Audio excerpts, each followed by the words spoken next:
আর বলিস না, দুদিন ধরে খুব নাটক চলছে। উনি খেতে পারেন না তো, এখন মাকে খাওয়ানোর জন্য নাটক করছে। এটা কে?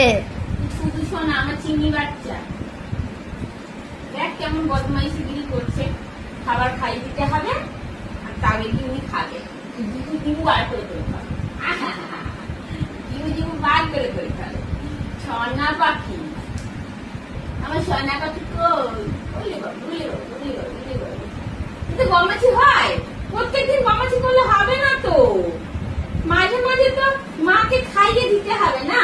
বলো, আমারও তো মায়ের হাতে ভাত খেতে মন যায়, তাই না? ওলে বাবালে, আস্তে আস্তে খাও, আস্তে আস্তে খাও। হ্যাঁ, আরেকজন খেয়ে নিয়েছে জানিস, খেয়ে নিয়েছে এখন চিনি। আগে চিনি খাচ্ছিল না, এখন মিষ্টি দেখা দেখি দুজনে মিলেই নাটক শুরু করেছে, দুই বোন মিলেই। ভালো তো, ডেইলি আমাকে খাবার খাই দিতে হবে। তোমার হাতের খাবার খাবে, নিজে খাবে না। আগে রাতেও খেয়ে নিচ্ছিল একা একা, এখন রাতেতেও নাটক করছে। আমার দুবেলা খাওয়াতে হচ্ছে।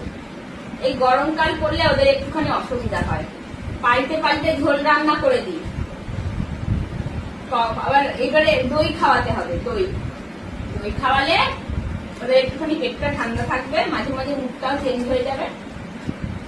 গরমে তো সবাই একরকম জিনিস খেতে ভালো লাগে না, একটু ঠান্ডাও খেতে ইচ্ছে করে না।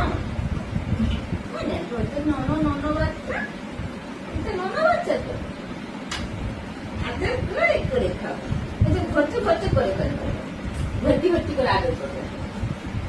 আচ্ছা আচ্ছা, দাঁড়াও, নাও নাও, হা করো, হা করো। হ্যাঁ, শোন না মা আমার, আর দু গাল আছে। হ্যাঁ, আর দু গাল আছে, দুবার দেবো। হ্যাঁ,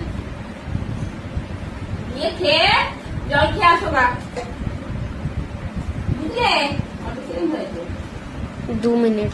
আচ্ছা, আর একটুখানি পর 3 মিনিটে বন্ধ করবো। আর দুবার আছে বলেছি না? হা করো। হ্যাঁ, গুড গার্ল। হয়ে গেছে, হয়ে গেছে। আচ্ছা, খেতে হবে না, খেতে হবে না। ঠিক আছে, ঠিক আছে, খেলো না। আমাকে মাখালে কি করে হবে? আমি ভাত মাখতে এসছি।